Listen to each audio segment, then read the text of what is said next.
একবার বা দুবার নয়, ৮ বার ঘর সরিয়েছেন, কিন্তু এবার আর সরানোর মতো কোনো জায়গায় নেই। নীলফামারীর ডিমলা উপজেলায় তিস্তা নদীর ভয়াবহ ভাঙনে এমন অসহায় অবস্থায় দিন কাটছে কয়েক শত পরিবারের। এই চিত্র নীলফামারীর ডিমলা উপজেলার ঝুনাগাছ চাপানি ইউনিয়নের পশ্চিম ছাতুনামা গ্রামের। কয়েকদিন আগে হওয়া বন্যার পানি নেমে গেলেও শুরু হয়েছে ভাঙন। অব্যাহত ভাঙনে চলতি মৌসুমেই নদীগর্ভে বিলীন হয়েছে প্রায় ১০০ পরিবারের বসতভিটা।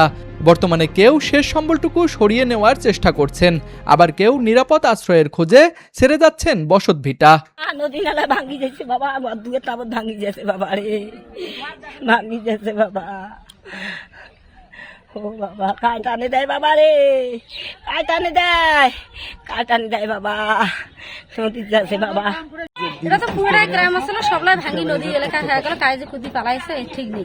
সরকার কোনো সাহায্য পাইনি, কোনো নিদানও দেয় না। ষাটোর্ধ্ব অফেজা বেগমের মতো অনেকেই বছরের পর বছর তিস্তার সঙ্গে লড়াই করে টিকে আছেন। কারো ৮ বার, কারো আরও বেশিবার ঘর সরাতে হয়েছে, কিন্তু এবার আর ঘর সরানোর মতো কোনো জায়গায় নেই।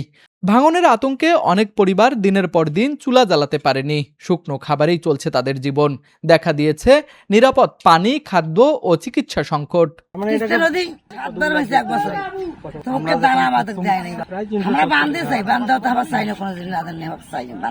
পুরো গ্রামে ছিল ভাঙি গেছি, হেঁটে আইনো আরো একটা গেছিল, আর 5 বার ভাঙলো, 5 বার নদীতে ভাঙলো, নদী 5 বার ভাঙলো বাবা। স্থানীয়দের অভিযোগ, প্রতি বছর জরুরি ভিত্তিতে জিও ব্যাগ ফেলা হলেও স্থায়ী বাঁধ না থাকায় এই দুর্ভোগ বারবার ফিরে আসে।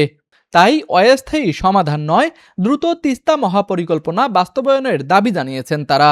এই গ্রামটা মনে করেন 300 পরিবার আসলে 1 সপ্তাহের মধ্যে চলে গেল, এই ভাঙা চলছে আমাদের। খালি নদীর শাসনটা করে দিলে আমাকে ডাকে রাখুন। পানি উন্নয়ন বোর্ড জানিয়েছে, ভাঙন ঠেকাতে কেল্লাপাড়া এলাকায় প্রায় ২৮ লাখ টাকা ব্যয়ে জরুরি ভিত্তিতে জিও ব্যাগ ফেলার কাজ চলছে।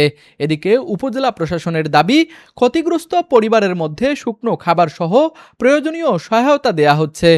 উপজেলা প্রশাসনের পক্ষ থেকে সর্বোচ্চ যে সহযোগিতাটা সেটাই আমার এখান থেকে গিয়েছে। প্রত্যেক যে পরিবারগুলো পানিবন্দী হয়েছিল প্রত্যেকের অনুকূলে এই শুকনো খাবার পাঠানো হয়েছে, এবং আমার ঝুনাগাছ চাপানি শুধু না, পূর্ব ছাতনাই, পশ্চিম ছাতনাই, এদিকে টেপাখড়ি বাড়ি, আপনার সেই ঝুনাগাছ চাপানি এবং নাওতারা পর্যন্ত, এবং গয়াবাড়িরও যে কিছু পরিবার ১৫০ জন, তাদেরকে পর্যন্ত আমাদের জিআর চাল থাকে সেটা আমরা দিয়েছি আর কি, এই ক্ষতিগ্রস্ত ব্যক্তিদের অনুকূলে। সর্বোচ্চ ব্যবস্থা আমরা তখনও নিয়েছি, বর্তমানে আমাদের ওনাদের যে কোনো সমস্যা এটা আমরা অবগত থেকে ওইভাবে আমরা সমাধান করছি আর কি। তবে নদীপাড়ের মানুষরা বলছেন, ত্রাণ দিয়ে সাময়িকভাবে ক্ষুধা মেটানো গেলেও ভাঙনের ভয় দূর হচ্ছে না। প্রতি বর্ষায় ঘরবাড়ি হারানোর এই চক্র থেকে মুক্তি পেতে তাদের একটাই দাবি, তিস্তা নদীর স্থায়ী বাঁধ এবং দীর্ঘমেয়াদী সমাধান। প্রতি বর্ষায় ঘরবাড়ি হারানোর এই চক্র থেকে মুক্তি পেতে তাদের একটাই দাবি, তিস্তা নদীর স্থায়ী বাঁধ এবং দীর্ঘমেয়াদী সমাধান। নীলফামারী প্রতিনিধি ইব্রাহিম সুজনের পাঠানো তথ্যচিত্রে ডেস্ক রিপোর্ট, RCTV।